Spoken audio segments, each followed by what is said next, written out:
Okay, this week's podcast, I'm in charge. Michael Atherton has taken a back seat. He's been busy writing and watching the first round of first-class games that were excellent, actually. The sun's been out. We've had a couple of really close games at Taunton and at Lord's.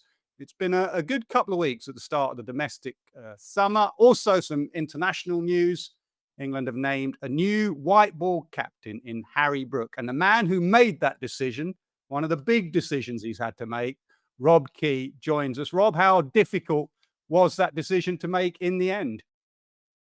No, not so much really. I think, when we came back from the Champions Trophy, you start thinking, and Joss, before the last game, sort of informed myself and Brendan that he was going to step down. He just felt that the tide was going against him and he wasn't the right man for that job. And that had been a tough couple of years for him doing that role after a brilliant start. But then you start thinking about, right, okay, what are the options? And we'd had it in place for Harry Brook. We felt was going to be the next leader of the England teams, really, whether that's Test cricket, whether that's ODI cricket and T20 cricket at some stage. Um, we didn't expect the Champions Trophy to go as it did and us to lose our captain in that fashion.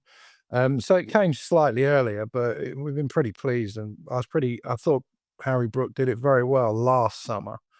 And then there was a question about, is there a move with Stokes? Do we look at that? We hadn't really looked at it into any detail at that point.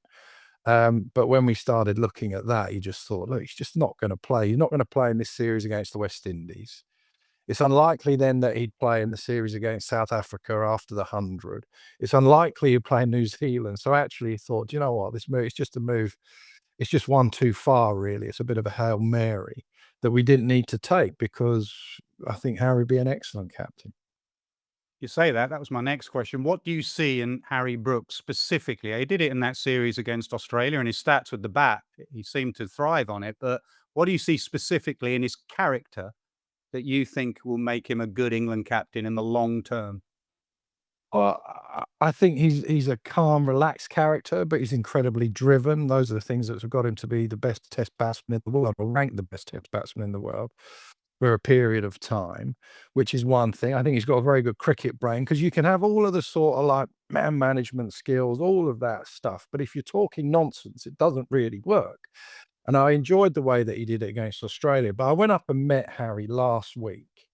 And we've been speaking backwards and forwards over the last month a little bit, trying to work out where he's at, all of that type of stuff. And I always think, and I interview a lot of coaches, and you're interviewing for a lot of positions in this job, whether it's consultants or whatever. And one of the questions I often ask is like, right, what's the how? How are you going to do this? What does a Harry Brook team look like? And when you ask a lot of coaches, captains that question, they sort of waffle, a bit like I am now, for about 10 minutes. And they say, like, oh, I want, my team's got to be able to adapt and I want people to give 100%. And they go on and on. And the thing that I love with Harry, I said, right, when I see you tomorrow, I want to know what your style and identity, I want to know how you're going to go and win global events, stuff like that. What type of cricketer do you want? And I was hoping that he'd articulate that well. And straight away he came in and we sat down having breakfast. And I sort of said, come on then, what's the answer to that question? And he was very clear.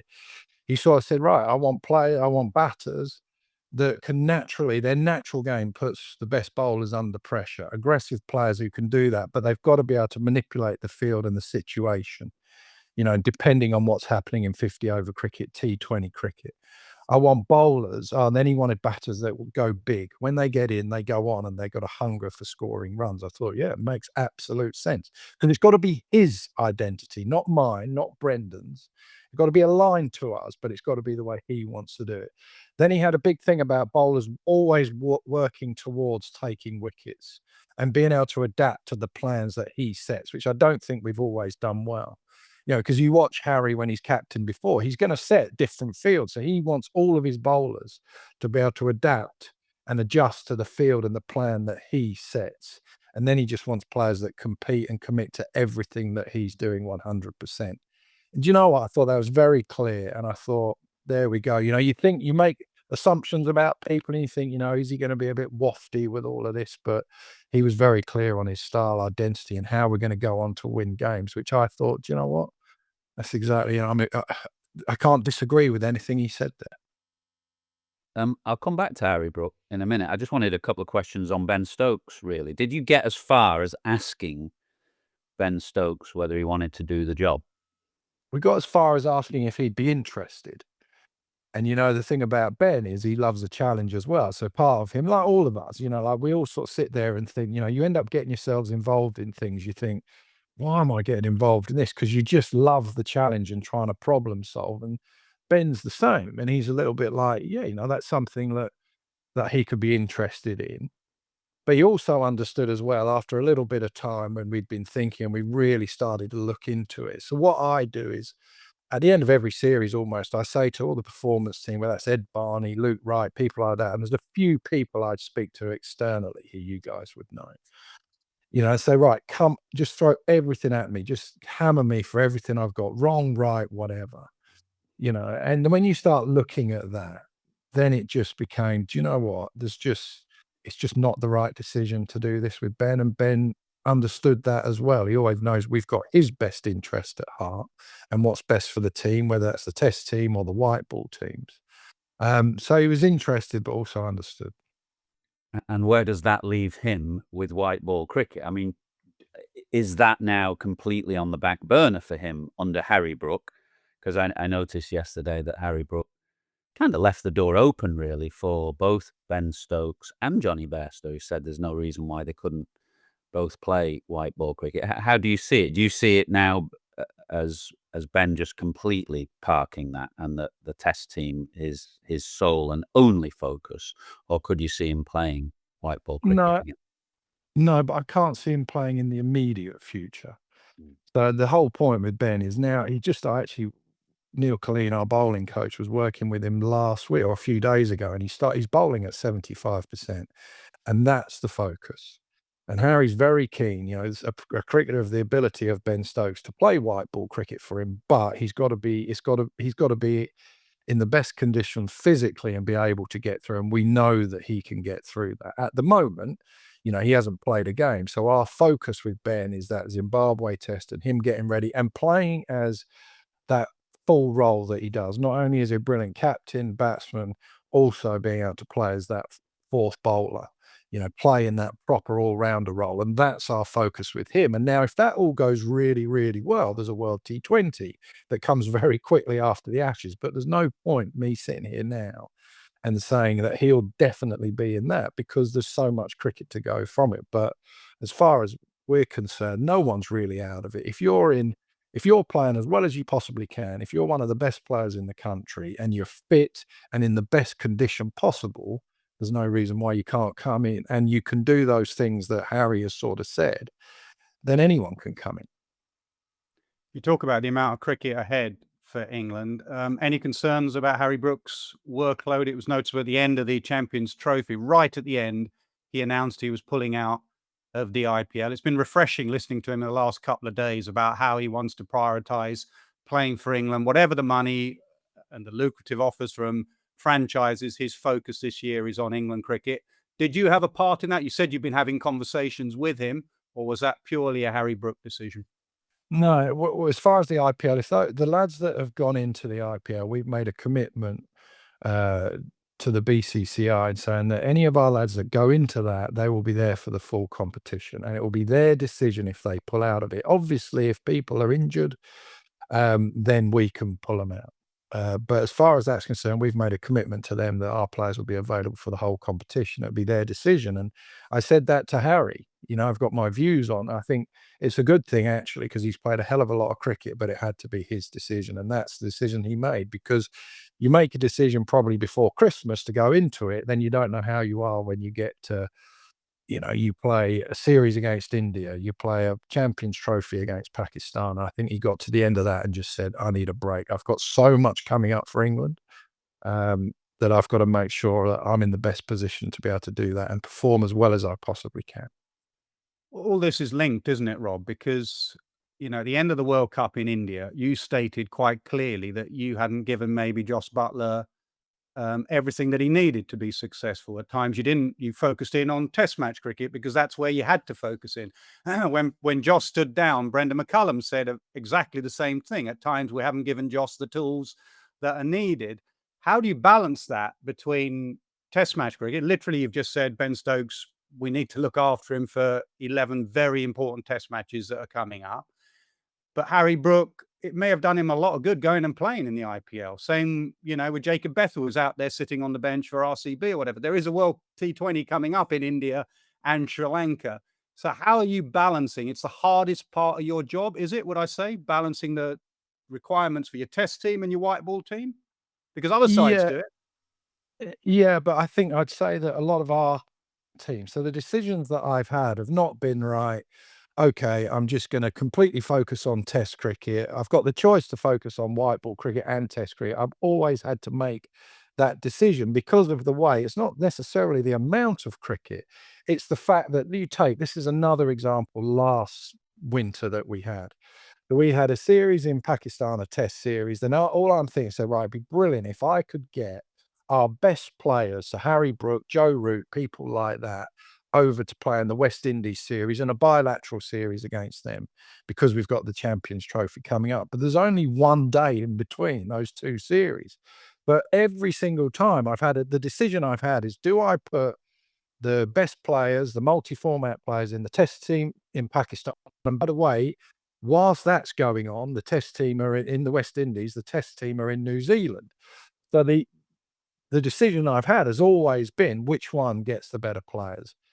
And in that instance, the test team has always got it. I don't regret that, actually. I think if I was sitting here saying that for that West Indies series, I sacrificed some Brook, Root, all of our best players, Ben Duckett, none of those played the Pakistan series.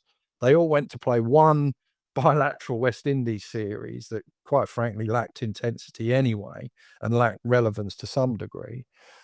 And then they didn't go and play in that test series, that brilliant test series they won against New Zealand. I think then you'd still be getting criticism either way. Do you see what I mean? But I think that I don't regret those decisions. I regret the fact that the schedule was as it is, that it put me in that position to have to make that, but I'd make the same decisions again. And unfortunately for Joss Butler, that's where it becomes really tough because then you're going in and you're thinking like, I haven't got players that have played a lot of 50 over cricket of late in the international game. But unfortunately, you've got to make those decisions, and I'd have to make the same ones again. I don't regret the fact that I focused on the test team in that regard. But you've kind of doubled down on that by giving Brendan both jobs, which you're talking about the challenge of the schedule there and the inability to kind of put your best people in two places at once. Yet that's what you've done with the coach. One assumes you're not having buyer's remorse on that decision. No, and I've heard you say that before about, because ultimately the schedule has changed now. Well, there's still a lot of cricket, but actually you can get. So when we play the West Indies, when they come over, our multi-format batsmen will play everything. The Ben Duckett, Harry Brook, people like that. Anyone in that test team can go and do it. Now the likelihood is, Ben Stokes, because he's not fit enough at the moment to do everything. The likelihood is that the bowlers in the test team will probably end up missing out on that white ball series because you get them ready for 5 test matches against India. And I think it's pretty simple. I don't like to make decisions. All I think about is who is the best person to do that job. I don't sort of think, do you know what? I'm going to give the white ball team someone I think is a lesser coach who isn't as good because I'm worried about what might happen in the test team. Now, if physically it had been the same over the last 2 years, where Brendan couldn't be in 2 different continents at the same time, then I wouldn't be able to make this decision or make that decision. But when you look at it, Brendan can, and the assistant coaches now, they can, physically you can do it, which hasn't been the case for the last 2 years. The schedules are done so far in advance. And like those things, I reckon, and it's not me who does these schedules. It's operation people in operations, it's commercial, all of this. And they sort of think, in 3 or 4 years' time, we'll have a series there, we'll do that. And then we get there and it's like, right, thanks for that. We've now got a decision to make that is going to be pretty tough, and someone's going to lose out. So my long-winded answer to your question is no, I have no buyer's remorse on it. He's the best person for the job. Why would you give someone the job who is not the person you think is the best one because you're worried about it going wrong somewhere else? What if it goes right? Can I ask about experience? You're not a big one for. I've heard you say on many occasions that you think experience is overrated. I think I'm not putting words into your mouth. I think you've said that on many occasions. In terms of leadership and captaincy, obviously Harry Brooks had a little bit, hasn't he? He captained England under 19s. He did that ODI series at the end of the summer against Australia. He's done the Northern Superchargers. First of all, does it matter at all, thinking of your future leaders, whether they have any experience of leadership at all? Is that of any relevance? And B, if it is of some relevance, again, given the schedules and given that, these in this day and age, you don't go and captain your county side as an international player. How do you go about fashioning for the leaders of the future? What is in place for, I don't know, 5 years' time? You may think, say, Jacob Bethel or somebody you may think has got leadership capabilities. How do you go about fashioning some kind of experience or help for these guys for the future? Yeah, there's a lot in there. I think that my point on experience, I think it's overplayed. I think that actually, if you're a seriously talented player, it doesn't mean that the first judgment you use, take someone like Jacob Bethel, is whether they've had 5 or 6 years of domestic cricket experience. If you're good enough, you can get in. Same like with Alistair Cook, people like that who had a little bit of county cricket and then came in. But I think relevant experience is really important. Like the relevant experience you've had as opposed to what is the perceived experience. So, even coaches, stuff like that. If you've been a captain for years and years, or if you've been an international captain, or you've been a very good leader in domestic cricket, but there's no reason to me why you've shown those traits. Like someone like Owen Morgan, he's almost been the coach of England's white ball team who's driven it forward, yet he'll have no perceived experience in terms of of being a coach before. Same with Brendan McCullum, but I'm looking at thinking their relevant experience is really, really high. So that's what I think about that. I think that leaders can be anyone. It's not about the experiences you had, it's by the sort of standards you set. So you need, and we need the leaders in our team, whether it's take the test team, for example, to start driving us forward and continue to drive us forward. Now, that could be a Jacob Bethel by the way that he does things, the way that he is as a person. Because the truth is, as you two will know, often the captains you choose have very little captaincy experience, apart from probably being England under 19 captain, or, like I captained my school for a long time. It's like, but you sort of have those qualities, and I think the real skill is being able to see who's got those. And it's not just like the best player, so you do it. Sometimes the best players are awful captains because they can't understand how normal human players have failure. Like we've all seen those great players, and they're just like, we're just going to do that. And you're like, yeah, I don't find it that simple. And if you haven't got that empathy and understanding, it becomes very hard to sort of, you can almost add pressure to it.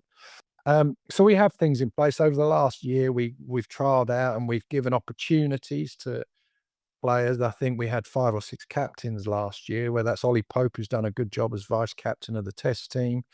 It doesn't necessarily mean those are the guys that do it, and you then got to be smart with how you pick those people out. Talent ID is not just for players. It's for leadership, it's for coaching, it's for captaincy, it's for the group behind the captain that can drive it forward. And you start spotting those, and you hope to give them experience along the way. And what did you see then in that ODI series at the end of the summer against Australia when Harry Brook did the 5 games? He obviously played brilliantly himself, which was a real tick for him. What other bits did you see that really impressed you, that you thought, yeah, this is the guy for us in future? Yeah, I think that I enjoyed the fact that, like captaincy is case, like leadership in anything is there's a lot of chaos in there. And you've got to be the one who sort of you're right, you got that poker face almost where you just look, everyone wants to look to you and think he's in control and he knows what he's doing.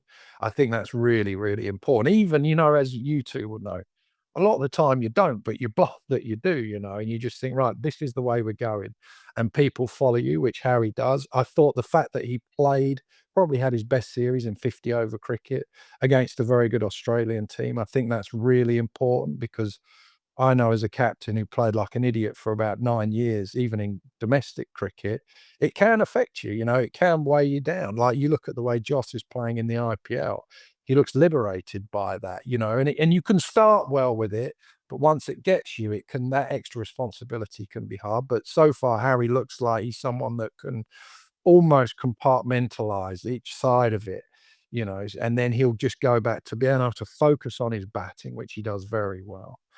And then I thought that tactically he was good because there's only so long you can make bad decisions before people start thinking like, "Do you know what? You're the greatest, but the way you talk to me is brilliant, but do you know what? You ain't off doing a lot of nonsense here." And people lose faith in you. And they're the traits I think. And you just see, don't you, with people, you can just see people in their demeanor that that responsibility grows in them and it sort of they come of age a little bit, and I thought I felt that with Harry when he did it. He's not gonna be the most polished when he's talking in the media, stuff like that. He'll get better as he does all of that stuff, but he's very clear on what he wants and he has conviction, which is not always the case. You spoke earlier about Harry Brook and various England players not playing enough international 50 over cricket. During that Champions Trophy and in the last couple of years, the narrative has been they don't play enough domestic 50 over cricket. Firstly, do you agree with that it would help if they played more? And secondly, there's yet another domestic review going on. Rob Andrews in charge of that. How much input do you have in that? And will that change the amount of 50 over cricket domestically players play? Are you calling this the Rob Andrew review? Is he the one getting tarnished? I bet he'd be really pleased to be in charge of that. I think the truth is with that domestic schedule review, that's now, when it was done with Straussy, myself, when I came into the job, that was very much done with a high performance lens and what we think is best that's going to create the best England team we possibly can and the best system that we possibly can. This is going to be done by the game, really. And in that, I mean the domestic game, the counties, stuff like that. Do we play enough 50 over cricket domestically? No, that's a fact, and it's not just about how much you play, it's about the quality of it. I think in that Strauss review, we had like 50 over cricket at the start of the year, things like that. The truth is, like Australia, at times that these guys aren't playing a lot of domestic 50 over cricket. They're not even playing that much international 50 over cricket. We've looked into all of this really, but it's important that you have a bank of experience. So the Pat Cummins, people like that, they could not play a lot of 50 over cricket, but because they've got a huge amount of experience, either domestically or pretty much in ODI, international cricket, they can drop back into that pretty quickly or quicker than others, which is what Joe Root did, didn't he? Joe Root played so well in that he found his game quite quickly. What the answers to that are, Nas, like I feel like I've been in that sort of viper's nest of domestic cricket reviews, and I'm happy to pass that on. All I've said to them, what I've said to them, because they came to me and I'm like, don't, do not like, especially with a bit more money coming into the game, you start getting wrapped up in 10 championship games, 12 championship games, 50 over cricket, all of that. I believe one of the most important things I believe is that now's the time to invest properly in the conditions that our players play in. It does not matter if you're going to play 10 championship games or 20 championship games or 30 championship games. You've got to be on as good a surfaces that replicate international cricket as closely as possible. And you have a workforce that has had so much cricket put onto them, all the grounds managers, all the ground staff. There's so much more work and they're under-resourced. So the game has to make sure that it invests in that area. Because when I watched a lot of the championship cricket this week. Some of those pitches are painfully slow, because of the schedule, the way when it starts, all of that. But a lot of the time, these guys are so overworked and under-resourced that we've got to make sure that we put resources to that to get conditions that replicate international cricket as best as possible. What did you make of that first round of county championship cricket? And was Tom Banton on your radar before a ball went down this season? And is he, Yeah, if not, is he now for well, red ball cricket? right, yeah, I was going to cane you there because he was in our white ball stuff. I've done research for once, Nat. You're hosting, it doesn't mean you got, you still got to do your work. No, Well, I see he got a hole in one this week, so obviously he's under your radar. He's a shoo-in. he's come for he is. And do you know what I love about, because there's lots of different entry points, I think, in international cricket. You get the guys that come that just burst onto the scene with so much talent, which Tom Banton did. You remember when he first came around, it's like, this kid's exceptional. And then you might get him in then and they might fly and you never look back. Alistair Cook, 100 on debut, then he becomes England's greatest ever run scorer, people like that. Then you get the guys that come in, have a little bit of success, and then the game sort of like it works you out a little bit for different reasons, and you come again. And that's where I feel Tom Banton is. So we've been so excited, actually. Ben, Brendan, after watching, Brendan actually knows him. He took him, if you remember, to KKR, I think, when he was coaching the IPL in that early stage of his career. The Tom Banton, I watched a lot of that. I've always enjoyed him because he's a high talent. And the thing that Harry Brook talks about, there's a big difference. And I've said this before about what we want from our batters in Test cricket, and it's the same a little bit in white ball cricket, is that you need to have the ability to put bowlers under pressure and soak it up. But you've got to putting bowlers under pressure does not mean, if you're putting them under pressure, is running down the deck and slogging and having you're playing your risk at like 90% in Test cricket. That's not what we're talking about. It's being able to put bowlers on their best ball under pressure, by playing your natural game, which Tom Banton has. So he has. I enjoyed watching Max Holden at Lords, another player that came in, showed a bit of potential early, probably struggled at the top of the order, then went to the middle order. I thought the way his balance, the way that he played was very good, albeit that was a slow pitch that he played on, but I enjoyed the way that he went. I watched a lot of Josh Tongue, who's been on our radar and in our system as well. I think Josh Tongue is right up there. And you're almost saying to him, the mark for you, Josh, is the best bowlers in the world. Because he's still, like a lot of our guys, they're still, they come in and they just a bit like, oh, it's great playing. No, it's not great playing. You got to be one of the best. You have everything at your disposal to be one of the best bowlers in the world. And we watched him in the Lions. Freddie and Ed Barney and our medical team have done some brilliant work with him. He's changed his shape and he's become fitter but stronger. And I'm watching him in the first innings. I'm like, yeah, okay, looks a little bit timid in what he's doing. In the second innings, it was like something had clicked. And I thought the spell he bowled in there against Durham was world class. So that was bloody exciting. A couple of questions from me. What does a director of cricket's day look like at the moment? I mean, do you actually go to these county games? In the old days, obviously selectors and people in your role would have to pick a game. It's completely changed now because everything is streamed. Or do you sit there at home with about 8 screens on, kind of like a director in the truck checking out which one to watch? How do you balance it?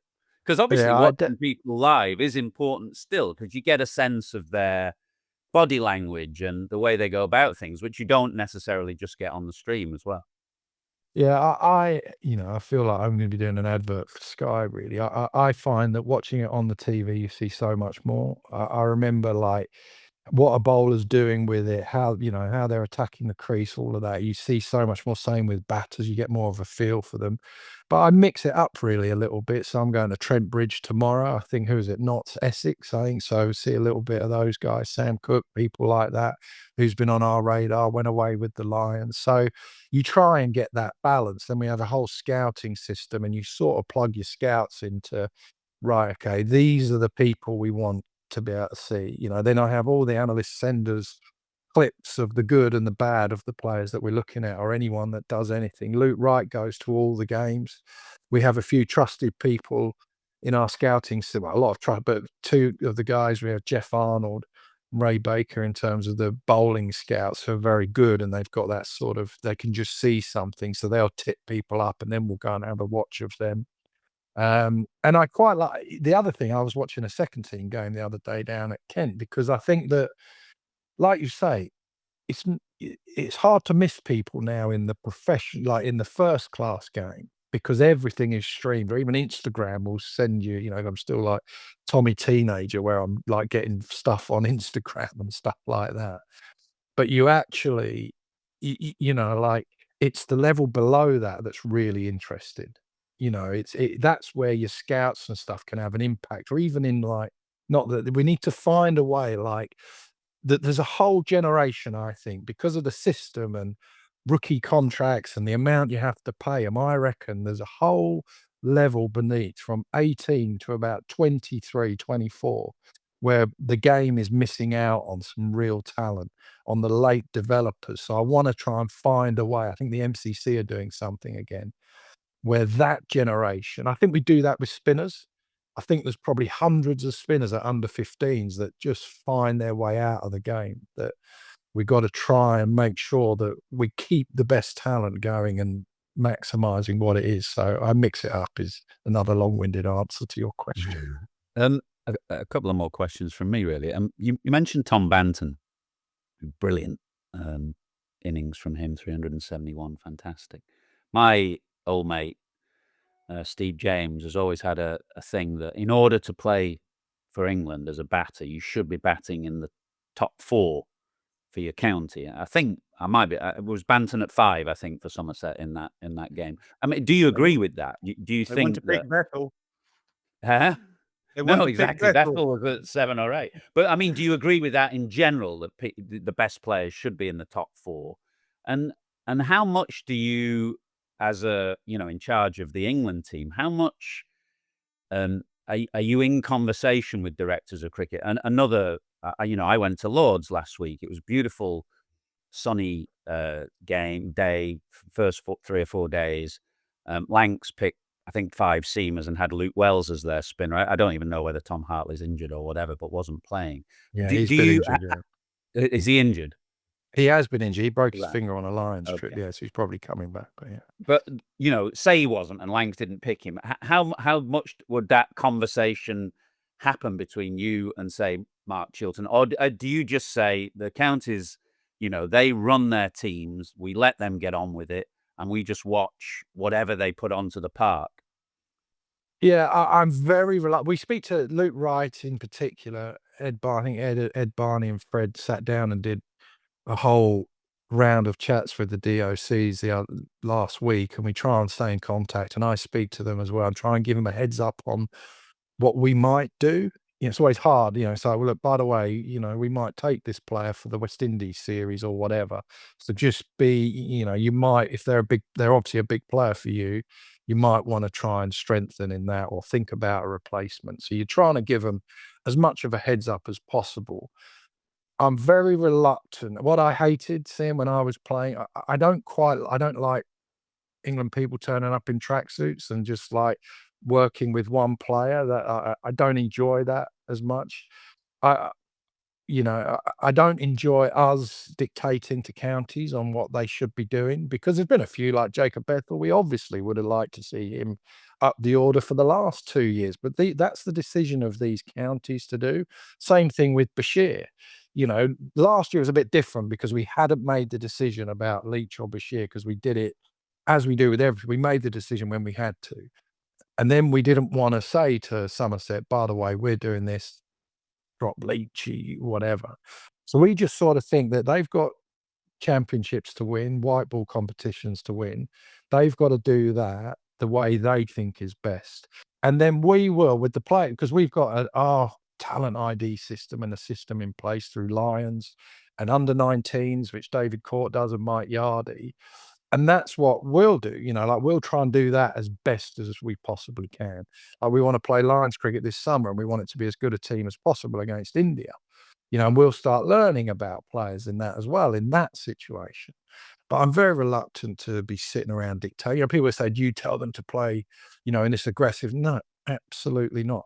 They've got to do, a coach and a director of cricket have to do what they think is right to win games of cricket for them. And, we'll try and do what we can best as well and hope that we can work amicably in doing that, which we do. It's a massive 12 months or a few months ahead, isn't it? 5 test series against India, the Ashes. It feels as though it's going to define in some ways the project that yourself and Ben and Brendan started on a couple of years ago. How are the fast bowling stocks looking for this? Obviously, I mean, it's been a big focus of yours, hasn't it, to try and get them fit and ready and ripe for Australia in particular. Mark Wood's missing the whole summer. Jofra started poorly in the IPL, but he's coming back. Good to see Josh Tong back, but I noticed Ollie Stone is out for a long period as well. How are you looking on that front, do you think? Yeah, look, you obviously want everyone fit and able to play, but I'm pretty excited by it, actually. I think the thing that we have to do now, and it's about those complementary skills. So it's not just about we need Wood and Archer. The good thing is, the dream is quick with unbelievable skill. That's what you want, right? And that's what I think someone like Tongue can have, and a lot of our bowlers, Gus Atkinson, Bryden Castle, all of that. So what we have to do now is where we're going to end up. As I said, the multi-format batsman will probably end up playing everything, and you rest them when you feel like, just before they need a rest, probably, and stuff like that. That we'll cross that bridge when we come to it. That will become obvious. But the bowlers now is that where we had for probably 10 plus years, as you two know, is you just went Broad Anderson, one other. Broad Anderson, one other. Then the white ball team can do this. We're not in that position anymore. Like, who's going to be the next guys that are going to lead the test attack, for the next 10 years? It could be one of a number of people. People have started brilliantly. And you still want, I believe, those guys are your best bowlers, the ones that we have in our system. They've got to learn the white ball. It's not hard to do, I don't think, not that I could bowl. They've got to be able to bowl in white ball cricket as well. Because what you're going to end up doing a bit of, I think, is that we're going to end up going, okay, that's the test attack for Zimbabwe and then India. Okay, right, these guys, now you've got to pivot into white ball cricket. And then in that test series, because again, the same thing, the luxury of Jimmy and Broady was that they could play 5 test matches back to back. They were robust, but that took a bit of getting, Jimmy was injured and in and out of the team for 5 years. So our guys are at the start of that. So we've got to get better at going, right. And I don't like rest and rotation. I like to, you pick your best team, and then you got to go, do you know what? So-and-so is running on fumes here. Now you bring in someone like that. And that's like where I think that's what we're looking to do, so you can sustain that. I mean, we did it a little bit in that Ashes series when Wokes and Wood came in, probably enforced through injury. And it made such a difference to that Ashes series when we were 2-0 down. So that's the move that we've got to make and we've got to get right. And that is slightly fiddly, but it's a good thing because we've got a good batch of bowlers now. And I think Joffrey, you're right, he'll come back, start getting ready for red ball cricket again because he hasn't played for a while. And there's moments we've got a few options that can come in and I think do a job across all formats, which is really important.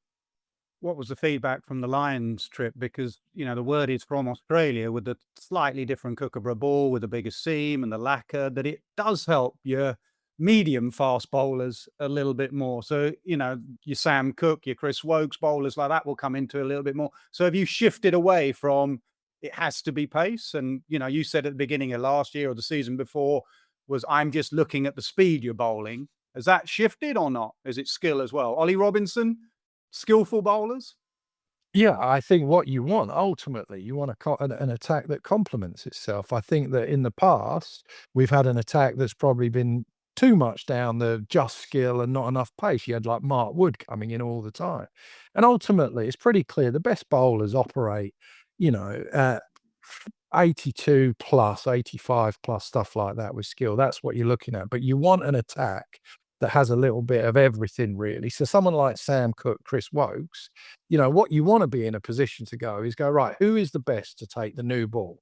And you're right, in Australia, it's doing a bit more, and spin actually hasn't. When you look at everything, spin hasn't been playing much of a part out there, whether that was India or Australia. with Nathan Lyon, people like that in that Border Gavaskar series.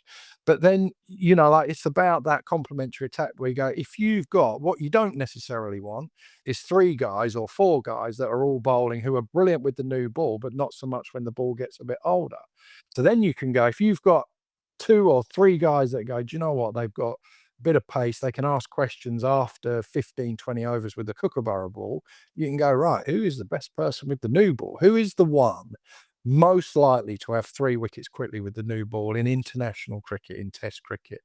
And then you pick on that, really. So we went down because we were lacking in terms of pace. We had a lot of guys that could operate 80 and below. We needed guys, and we needed to focus on that. And they're in our this Sonny Baker, people like that. They're in our system. We're trying to get Josh Hull as a left armer for the future. He might be 2 or 3 years off. He might come good this year. So you're trying to build an attack for every eventuality. Couple of questions from me, Rob, and they both revolve around quotes I've heard you use. One is you only win if you win, and we've always used that in the dressing room. That's what you judge by. But also, should you concern yourself with the perception of your teams? I joke there about Tom Banton. Get him in. He got a hole in one the other week. The perception of your team is, said at the end of the India white ball series, a couple of commentators saying that they don't work hard enough. They don't net hard enough. We didn't see them in the nets. You yourself have spoken about your players at times in the press talking utter rubbish, and you've called them out on it. Are you worried about the perception of your team, or are you still, you only win if you win? No, you see, it's the main because then I've heard that we don't care about winning and stuff like that. So the truth is that there's so many things. Like it's like the whole Bazball thing. I remember Baz and I were talking. He says, "We're like, what is this?" And they're like, I said, you know what? I said, the thing that we're getting praised for will be the thing they'll be asking us to defend in a year or two's time. And it's like, do you think Baz? I said, I don't even know what Bazball is. We're just trying to get out there, maximize the potential of the players we got and get them to play as well as we can and win some games of cricket, whatever it is. I'm not worried about it, but I think we can help ourselves was a bit my point. There's a real difference, right? And why I say this is because not everyone is brilliant. It's easy for me to block out the noise a little bit because I don't have to bat. You guys know better than anyone that it is bloody tough international cricket. And it's harder when a lot of people are saying you're crap or sorry, you're rubbish and you can't play, that's what international cricket is. You're playing against bowlers you play against at times, but it's everything else that goes with it. So we can help ourselves with that because the problem is that they're not training hard enough is complete nonsense. These guys practice really hard. I think the way they go about it, is excellent. And if you look at times at the white ball team who practice like every hour God sends and, planned and, right, this is the plan for this, this is the plan for that, this is the plan for this. And it almost became stifling at times. So the truth is people always want a binary way. It's either you got to have a really hard environment or a really relaxed environment. No, really good captains, really good coaches, they can pivot between that. Like a batter can pivot between playing aggressive against a bowler when he thinks he can take him down to between, oh, I've got to just get through this. You're never binary in the way you do it. You're always moving. And I'll give you an example because the way that, especially at the start, right, we came in and there was a lot of people lacking in confidence. They had no idea, and still at times, they had no idea how good they can be, these players. But sometimes you need to rein people in a little bit. Sometimes you need to, pump them up because you think, right, they're down on confidence here. And what happened was that people were at the end. So Brendan, and this is an example really. So remember that Edgbaston test? It was a brilliant test in the Ashes. And I remember thinking, we're going to win this. Oh, how good. What a great start, and it was such a big series. And you're trying to kid the lads that it's not as big as, yeah, don't worry, it's not the be all and end all, when we all know it is. Like, you're trying to just relax them a little bit so they can go out there and play and remember the game as they did as kids. And you think, we're going to win, we're going to win. Oh, how good is this? We lose.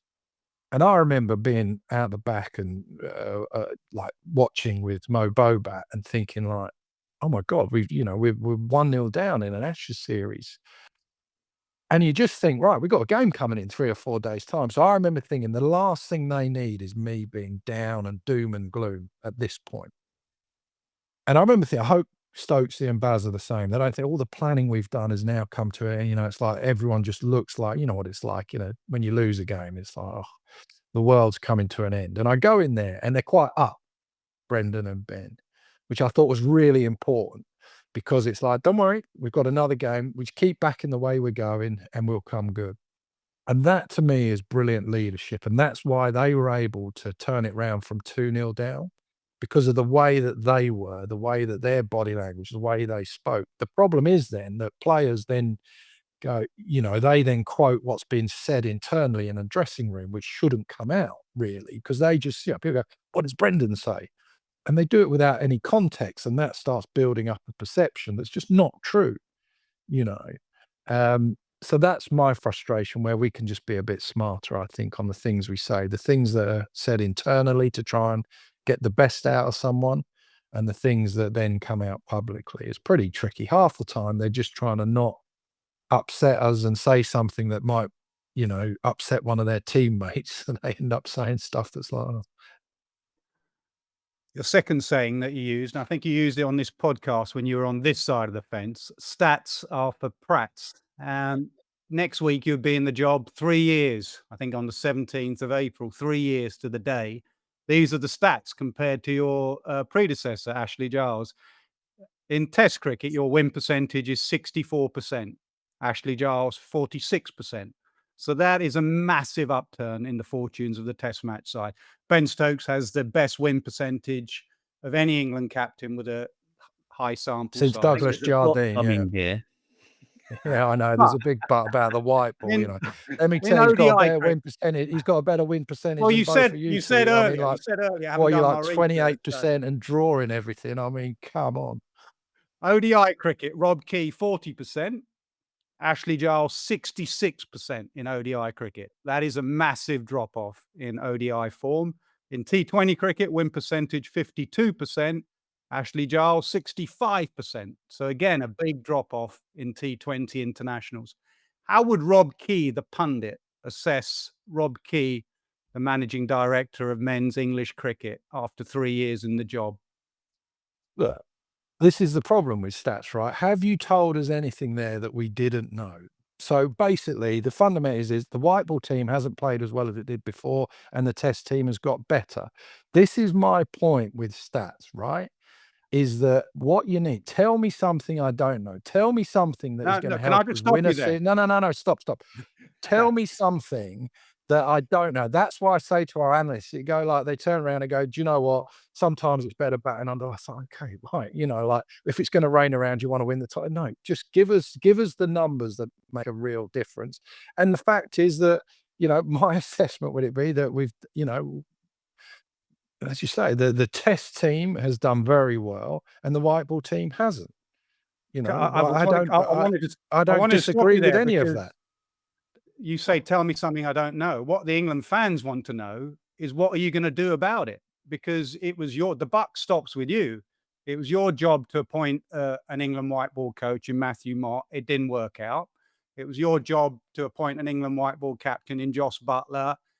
It didn't look like it sat comfortably. Remember, they both won a World T20, by the way. They did win a World Cup. So I can't remember if that was in my time or not, but anyway. That was in your time. But since Okay, then, the wheels have fallen off. So as those stats tell you, so the England fan wants to know, with all this stuff we've spoken about the depth to English white ball cricket, when Morgan was in charge and the period after that, and there is depth to England's white ball cricket, the England fan wants to know, why have results been so poor?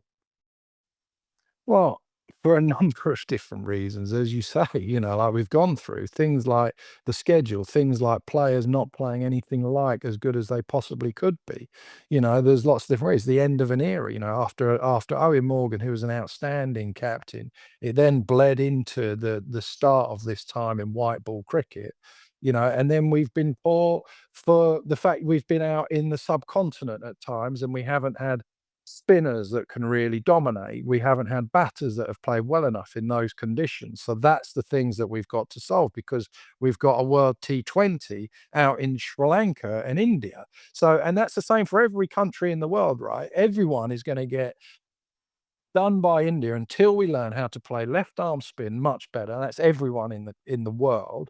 And the same thing, unless we start bowling it much better as well. So they're the things, like they're the things that we've got to do. We've got to come up with ways. We've got to get a leader in Harry Brook that can drive this team forward, give them absolute clarity and conviction in the way they play, that wins games of cricket for England. We've got to come up, it's always about the physical element of it, like batting, bowl. You've got to bat better than the opposition. You've got to bowl better than the opposition. You've got to feel better than the opposition. You've got to have more skill than the opposition. And then you win games. And that's what we've got to do. Some of it's selection. Some of it's working out, right, who are the best people to go out there at the top of the order and go out there and play as well as they possibly can to win games of cricket for England. The same thing from your number 3, your number 4. And then who are the other people? Who are the people behind that? And we're at a stage now where we have been for a little bit, and I will say, and this, I'm not giving it, for Josh Buttler as a captain, the win percentage is clearly going to be different from Owen Morgan. One, because you have players that their absolute peak, Bairstow, Roy, that opening partnership was incredible. But Owen Morgan had 4 years where pretty much he had his very, very best team because there wasn't the overlap of it. Remember, we would go on trips, you'd play a test series. And again, I don't know why this has come about. We used to play a test series against South Africa. You'd have 4 or 5 days off, and then there was a white ball series against South Africa. That don't happen anymore. Now it's like a test series against Pakistan, and then there's a white ball series the next day in the West Indies. All of these things are lots of different reasons for why it's not been as simple.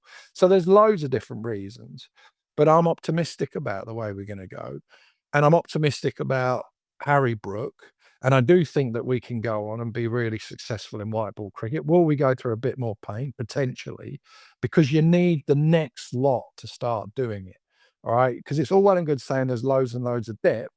But at the start of this conversation, you said you've got players who haven't played any 50 over cricket. So you need to have, these guys going in the 50 over game in particular.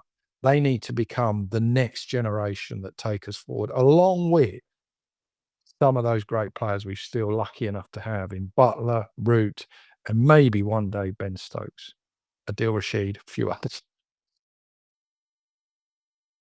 On the back of that, would you say that the next 8-9 months will determine your legacy, really, of you, Brendan? You've got a Zimbabwe test, 5 test series against India, 5 tests in the Ashes. Let's be honest, a lot of what you've done, you, Stokes and McCullum, has had one eye on that Ashes series away. And then after that, you've got yet another world event. How important is this 8-9 months for what Rob Key has done for English cricket, and Brendan McCullum and Ben Stokes, etc.? Yeah, I don't. Clearly, it's a really important summer. Have we lost every test match last summer? Every single time you're under pressure and you've got to make decisions. That's the fun of the job. And clearly, this summer, going into the winter, is going to be massively important. Does it mean that if we don't do well, that Brendan and Ben and myself haven't impacted English cricket? No, I don't agree with that. I think actually there's been some really good stuff. Like everything, there's been some wins along the way. There's been some losses and some heartache. And we have, what we've tried to do is get English cricket into a position where we can go out there and have one of the best eras of English cricket, as everyone does in this, And yes, look, we want to win the Ashes. Of course we do. You feel it's the pinnacle of Test cricket for England and for Englishmen and or English people and Australians.